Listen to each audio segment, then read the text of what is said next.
বিদ্যালয়টি 18 সালে নদীগর্ভে যাওয়ার পর এখন দুই পক্ষ জমি দিছে, কিন্তু দুই পক্ষে টানাটানিতে এখন পর্যন্ত স্কুলের সমাধান হয় নাই। আমরা এই ছাত্রছাত্রী নিয়ে খুব কষ্টে আছি। 250-টিরও বেশি ডিজাইন অপশন নিয়ে ওয়ালটন স্মার্ট ফ্রিজ, বোঝে আপনার প্রয়োজন।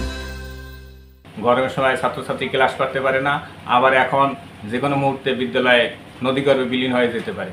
এই ভয়তে ছাত্রছাত্রীও বিদ্যালয়ে আসতেছে না এবং রাস্তাও ভেঙে গেছে, যার জন্য ছাত্রছাত্রীও কমে যাচ্ছে।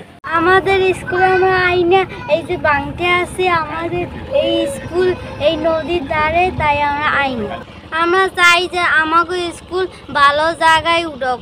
এখন আমরা চাচ্ছি যে যাতে সরকার এই সমস্যাটার সমাধান করে একটা উপযুক্ত স্থানে বিদ্যালয় স্থাপন করে দেয়, যাতে বিদ্যালয়ের ছাত্রছাত্রী বৃদ্ধি পায় এবং স্থানীয় জনগণ একটা ভবন পেয়ে সেখানে বন্যায় তারাও আশ্রয় নিতে পারে। রাস্তাঘাট নাই, নদী ব্যাঙ্গুলি যদি জয়ালে নামে যায়, তাই সেই কারণে আমাদের স্কুলে গুরুগারা যাইতে পারে না, লেখাপড়ায় অনেক কষ্ট হইতেছে।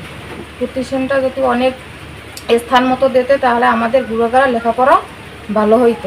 বিদ্যালয়টি ইতিপূর্বে যে মূল ভবন ছিল এবং জায়গা ছিল, সেটি বহু পূর্বেই 2018 সনে নদীগর্ভে বিলীন হয়েছে। তারপরে বিদ্যালয়টি স্থানান্তর করা হয়। যে স্থানে স্থানান্তর করা হয়েছে সেটিও এখন ভাঙন কবলিত এবং ভেরিবাঁধ সংলগ্ন, যে কোনো সময় ভেঙে যেতে পারে।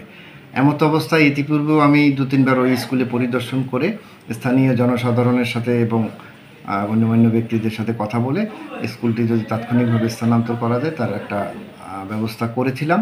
কিছুদিন পূর্বে উপজেলা নির্বাহী অফিসার মহোদয় একটি টিম গঠন করে, সেই টিম সহ এবং অত্র উপজেলার সহকারী কমিশনার ভূমি মহোদয় সহ আমি এবং আরও উক্ত বিদ্যালয়ের প্রধান শিক্ষক এবং একাডেমিক সুপারভাইজার সহ কালকে বিদ্যালয়টি পরিদর্শন করে বর্তমানে যা পেয়েছি তা আমরা প্রতিবেদন আকারে উপজেলা নির্বাহী অফিসার মহোদয়ের কাছে দিব এবং পরবর্তীতে আমার বিভাগীয় ঊর্ধ্বতন কর্তৃপক্ষের কাছে প্রেরণ করব পরবর্তী প্রয়োজনীয় ব্যবস্থা গ্রহণের জন্য।